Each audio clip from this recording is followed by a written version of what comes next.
नमस्कार, मैं अमित गोदियाल और आप देख रहे हैं उत्तराखंड हलचल। और आज फिर से उत्तराखंड आयुर्वेदिक यूनिवर्सिटी का ये मामला है। और अजब गजब तो यूनिवर्सिटी हमेशा से रही है, कभी सूचना के अधिकार के नाम पर जानकारी ना देना, तो कभी वेतन के नाम पर जो तृतीय श्रेणी या चतुर्थ श्रेणी के जो व्यक्ति हैं उनके वेतन को रोक लेना, और उसके साथ साथ कई घोटाले और कई घपले। अमूमन जब से इसकी नींव रखी गई है तब से ये सब चल रहा है। और एक मामला ये आया है कि हमारे उत्तराखंड में योग की एक ब्रांड एम्बेसडर बनाई गई थी, दिलराज प्रीत कौर, जो यहां पर कार्यरत थी, जिन्हें 11 महीने से वेतन नहीं मिला है। और क्यों नहीं मिला है उनकी जुबानी ये तो सुनेंगे ही, पर शायद बड़े सवाल ये भी हैं इसके पीछे कि जो निचले कर्मचारी हैं उनके ऊपर ही ये सारा ठिकरा फोड़ दिया जाता है। और अभी जो अमूमन अधिकारी यहां पर लगे हुए हैं उनके ऊपर भी हमने एक आरटीआई लगाई है, जिसका जवाब हमें अभी तक नहीं मिला है, जिसको लेकर 15 दिन का समय हमसे मांगा गया था। आज उसकी तारीख भी है, तो अभी तो रजिस्ट्रार साहब ऊपर हैं, उनसे भी जानकारी हम लेंगे। पर दिलराज प्रीत कौर जी हमारे साथ हैं, जिन्हें ब्रांड एम्बेसडर योगा का बनाया गया, जिन्होंने पूरा अपना भविष्य दाव में लगाकर उत्तराखंड आयुर्वेदिक यूनिवर्सिटी को चुना। तो मैडम, मैं ये भी जानना चाहूंगा, पहले पर लोग भी जानना चाहेंगे कि कब आप ब्रांड एम्बेसडर बनी और कैसे ये सफर रहा, क्योंकि आपने बड़ी चीजें बताई हैं जो मैं भी चाहता हूं कि लोगों तक पहुंचे, कि किस तरीके से आपने सेक्रीफाइस करके यहां पर आई और अभी कहां पर अटकी हुई। सबसे पहले मैं सबको नमस्कार बोलती हूँ और सबसे पहले आपको भी थैंक यू बोलती हूँ कि आपने मेरी आवाज़ आप उत्तराखंड वासियों की तरफ पहुँचा रहे हैं। तो मैं पहले ये बताना चाह रही हूँ कि मैं उत्तराखंड आयुर्वेद यूनिवर्सिटी में 2017 से कार्यरत हूँ और 2015 से मेरे को उत्तराखंड की योग ब्रांड एम्बेसडर बनाया था, जबकि मेरे को 2 साल की यूनिवर्सिटी स्टाइपेंड दे रही थी जब मैं पढ़ाई कर रही थी। तो उसके बाद मुझे मैंने उत्तराखंड आयुर्वेद यूनिवर्सिटी को चुना, बजाय इसके कि मैं किसी वर्ल्ड लेवल पे अपने आप को प्रेजेंट कर सकती थी, मैं किसी इंडिया से बाहर जा सकती थी। तो मैंने उत्तराखंड आयुर्वेद क्यों नहीं बल्कि अपने भारत को चुना कि मुझे अपनी जो सेवाएं हैं, जहां से मैंने सीखा है, तो मैं अपने भारत में देना चाहूंगी। तो उसके बाद मैंने मुझे सपने दिखाए गए कि आप यहाँ पे आएंगी, योग को प्रमोट किया जाएगा। तो मैं अपने आप को नहीं, मैं योग को देख के आई थी कि काश अभी उस टाइम पे जस्ट योग को नाम ही मिल रहा था। तो मुझे अपना ये था कि मेरे शायद कुछ मदद से जो लोग बाकी योग कर रहे हैं उनका थोड़ा भला हो सके। तो मैं बचपन से योग कर रही हूँ, आज मुझे 23 साल योग करते हुए हो गए। तो 23 साल की जो मेरी मेहनत है वो आज उत्तराखंड आयुर्वेद यूनिवर्सिटी में मेरी बर्बाद हो रही है। क्यों बर्बाद हो रही है कि मुझे यहाँ पे समझ नहीं आ रहा है कि यहाँ पे क्या खेल खेला जा रहा है बड़े अधिकारियों में, इधर के अधिकारियों में या यूनिवर्सिटी में, शासन में। मुझे ये कुछ समझ में नहीं आ रहा है कि क्या पेपरबाजी होती है, क्या नहीं होता है। तो मेरा पूरा का पूरा समय जो है वो या तो सड़कों पे या शासन में या यूनिवर्सिटी में यहाँ अधिकारियों के पास निकल जाता है। तो मुझे आज मैं यही क्वेश्चन करना चाहूँगी कि इसमें मैं क्या अपने ऊपर देखूंगी। मैं उत्तराखंड का तो क्या ही भविष्य सुधारूंगी, मेरा अपना भविष्य जो है वो खत्म हो चुका है। कहाँ मैं वर्ल्ड चैंपियन थी और आज के टाइम पे मुझे लाले पड़ रहे हैं कि मुझे सैलरी नहीं दे रहे हैं ये लोग। जी, ये आपने बात की। आपने कहा कि आप योग को बढ़ाने के लिए आई। जब आप खुद ही स्टेबल नहीं होंगी, जब सैलरी आपको नहीं मिलेगी, तो योग कैसे बढ़ेगा? सवाल यही है।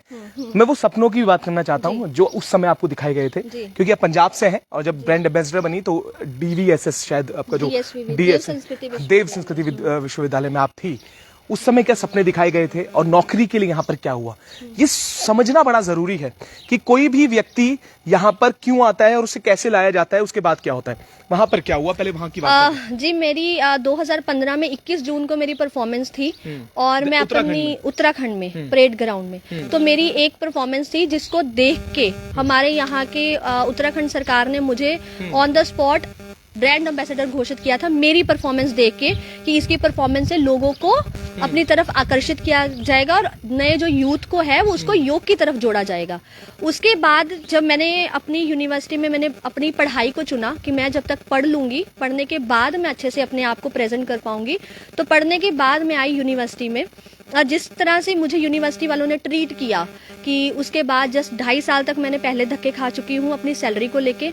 और ऐसा नहीं है मैंने अपना काम छोड़ा, मैंने यहाँ के बच्चों को नेशनल इंटरनेशनल लेवल तक प्लेटफॉर्म दिलाया है, खुद भी गई हूँ और उसके बाद भी दिलाया। लेकिन अब मैं क्या करूंगी जब मुझे खुद यहाँ पे सैलरी नहीं मिल रही है, मैं खुद धक्के खा रही हूँ, तो मैं बच्चों को कब प्रैक्टिस करवाऊंगी, कब क्या करूँ। फिर उसके बाद भी मैंने कोशिश जारी रखी। अभी पिछले साल ही हमारी यूनिवर्सिटी को, इस यूनिवर्सिटी को, जहाँ की इस यूनिवर्सिटी को कोई बाहर जान पहचान नहीं है। मैं खुद जानती हूँ, मैंने आज तक इस यूनिवर्सिटी का बाहर नाम नहीं सुना।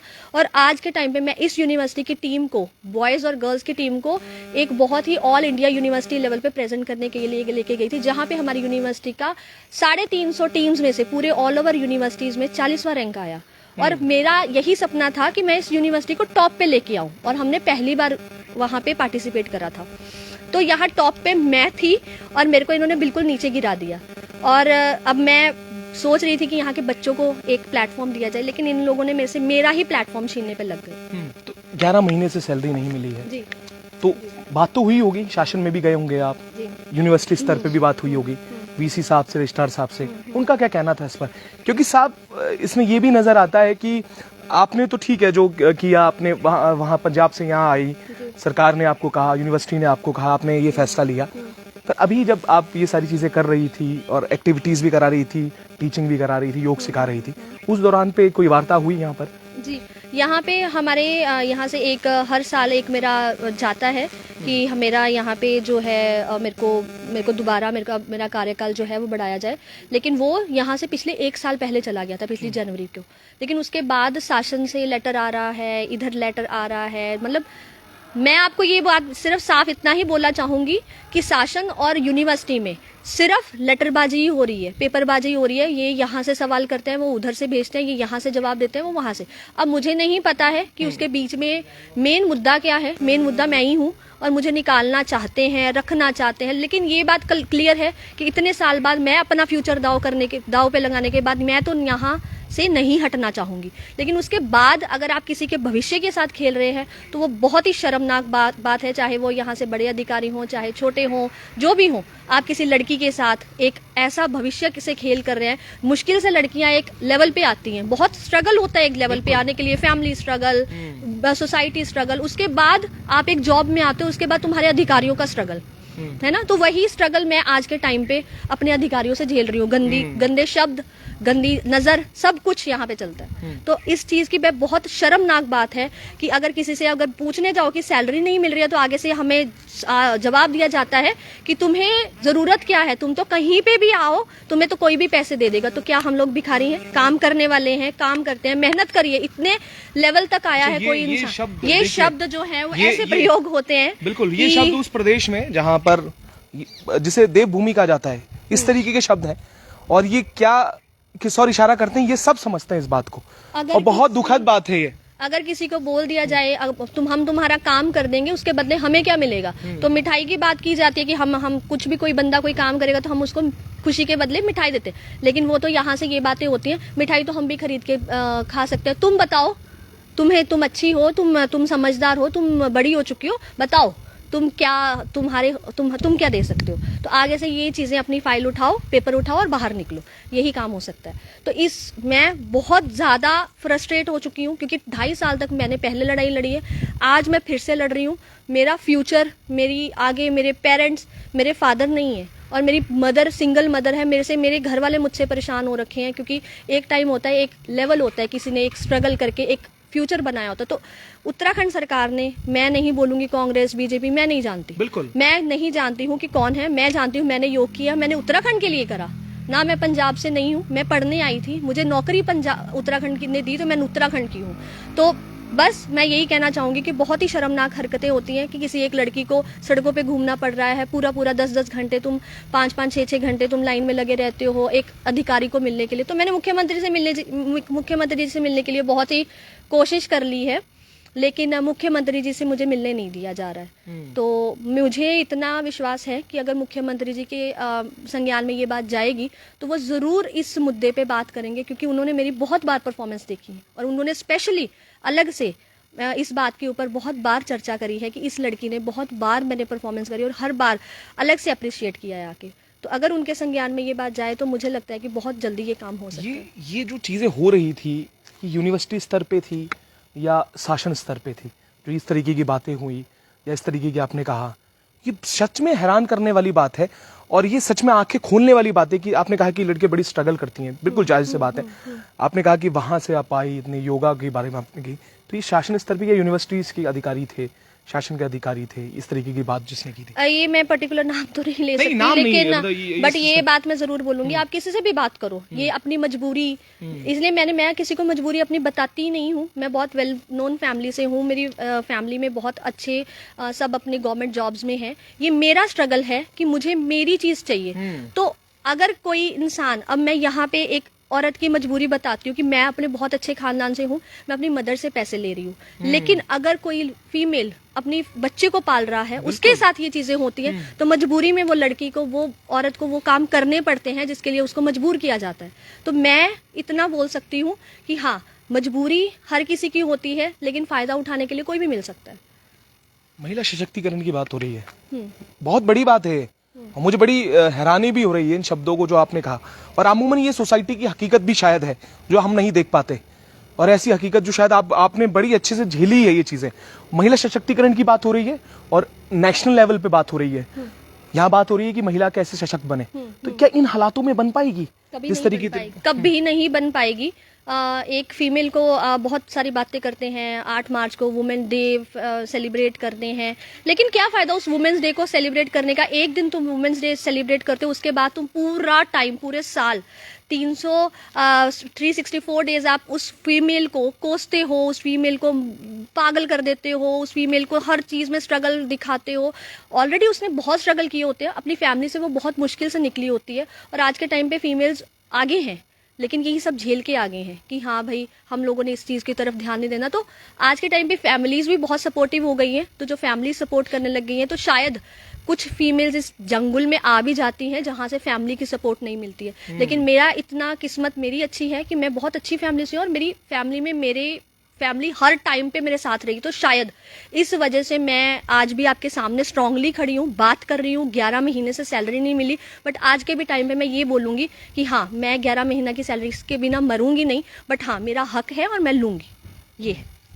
आखिरी सवाल आपसे रहेगा, कितना बदलाव आया है? क्योंकि ये स्ट्रगल फेस आप देखें, पेरेंट्स भी एक लिमिट के बाद कुछ चेंजेस आते हैं, बदलाव आ जाते हैं। मार्ग पे तो नहीं आते, पर सोसाइटी में और जो रिश्तेदार हैं उनमें बदलाव आने लगते हैं, उनके बिहेवियर में बदलाव आते हैं। जब ये फेस चल रहा है अभी, कितना कुछ बदल गया है जो पूर्व में, क्योंकि जैसी नौकरी लगती है तो पूरा समाज आपके कदमों में होता है, वो तारीफें करता है आपकी। कितना इस 11 महीने में बदलाव? एक्चुअली शर्मनाक की बात तो ये है कि मैं उत्तराखंड में हूँ और मेरी फैमिली, मेरे रिश्तेदार पंजाब में हैं। जब मैं उत्तराखंड स्टेट की एम्बेसडर बनी थी, तो मेरे मदर को ऐसा लगा था कि इसकी मेहनत का फल मिला है। मैंने 23 साल, मतलब आज मेरे को हो गए हैं, और कम से कम मैंने 20 साल का स्ट्रगल या 19 साल का स्ट्रगल करने के बाद मुझे एक लेवल मिला था, और मैं नहीं जानती थी कि वो लेवल इतना ऐसा होगा कि मेरी पूरी की पूरी जिंदगी जो है, जो इतने मैंने मेहनत करी है, उसको सबको खत्म करके देगा। तो बहुत खुशी का माहौल था जिस टाइम पे मेरे को बनाया गया था, बहुत खुशी का माहौल था जब मैंने ज्वाइन किया था। पर मुझे लगता है कि वो मेरा सबसे दुर्भाग्य भरा दिन था जिस दिन मैंने ये नौकरी ज्वाइन करी, जिस दिन मेरे को ये स्टेट का बनाया गया। और कुछ आजकल का हमारा यूथ जो योग में है, वो मुझसे बड़ी उम्मीदों से पूछता है कि मैम क्या योगा में भविष्य है, क्या मैम योगा में हम लोगों को नौकरी मिलेगी? तो मुझे बहुत ही बड़ा दिल करके बोलना पड़ता है नहीं, क्योंकि मैंने खुद झेला है। और आजकल के टाइम पे हम लोगों को जैसे माननीय हमारे प्रधानमंत्री जी ने योग को इतना बढ़ावा दिया है, इतना बढ़ावा दिया है, लेकिन वो सिर्फ एक दिन का बढ़ावा है। उस एक दिन के पीछे एक हफ्ते के लिए योग वालों को बुलाया जाता है, उसके बाद योग वालों को ना तो नौकरी मिलती है, ना अच्छे से पैसे मिलते हैं, ना ही कोई नौकरी, अगर किसी को योग करवाया जाता है तो उससे पूछा जाती है तो फ्री में करवाया जाता है, तो फ्री में करवा दो आप। तो क्या मैं ये समझ रही हूँ, तो हाँ, ये एग्जाम्पल है फ्री में करवाने की, कि जब इतनी बड़ी यूनिवर्सिटी, इतना बड़ा शासन, इतना बड़ा प्रदेश किसी को फ्री में काम करने पे मजबूर कर रहा है, तो क्यों नहीं आजकल का जो बाकी लोग हैं वो फ्री में चीजें मांगेंगे। तो ये एक प्रॉपर एग्जाम्पल है कि ये योग वालों का भविष्य। मैं हाथ जोड़ के सबसे दरख्वास्त करती हूँ कि योग को लेने से पहले आप ये सोचो कि योग का भविष्य क्या है, क्योंकि योग का भविष्य बहुत है, जरूरत बहुत है, लेकिन अब खत्म सबने करा मिलके। अंतर्राष्ट्रीय योगा डे।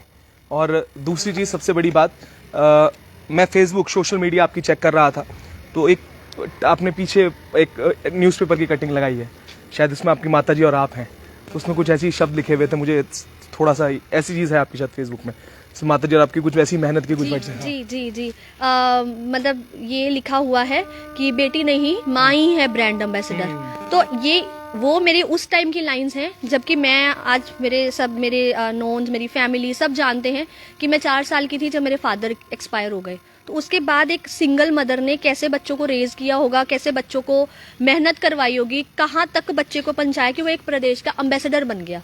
और उसके पीछे मैं अपनी मेहनत का श्रेय मैं अपनी माँ को देती हूँ।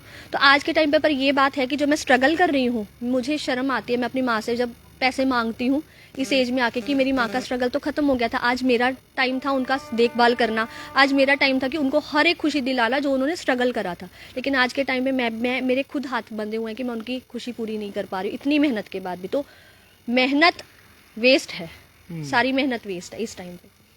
बिल्कुल। और मतलब ये शब्द नहीं है मेरे पास ये बयां करने के लिए जो चीज़ कह रही हैं। एक फादर का ना होना मैं समझ सकता हूँ, मेरे फादर भी नहीं एक्सपायर हो गए थे, मैं छोटा था, तो बड़ा एक स्ट्रगल फेस होता है किसी भी माँ के लिए अपने बच्चों को बड़ा करना। सवाल यह है एक लड़की एक महिला सशक्त कैसे होंगी जब इस तरीके की सारी चीज़ें होंगी। और यकीन मानिएगा कि बहुत अच्छी बात उन्होंने कही और ये महिलाओं के लिए एक उदाहरण है।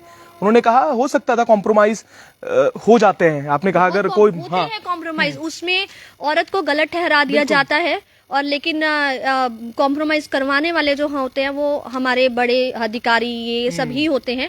जहाँ पे लड़की थोड़ा झुक गई, रो गई, हाथ जोड़ लिए, तो वहाँ उसके पास एक कॉम्प्रोमाइज करने का एक ऑप्शन रख दिया जाता है, चूज करना पड़ता है। लेकिन बस इतना होना चाहिए कि लड़की को स्ट्रांग रहना चाहिए, क्योंकि कॉम्प्रोमाइज करने के बाद भी आपके पास वो हाथ नहीं आता जो आपको चाहिए। आपके पास खुद की इज्जत होती है वो भी चली जाती है। तो आप मतलब इस लेवल तक आते हैं लोग कि आपके पास जो खुद की इज्जत बची है ना वो भी छीनने का कोई पीछे प्रयास खत्म नहीं करते, वो उसका भी प्रयास करते हैं। और ये सच में स्वाभिमान की लड़ाई है।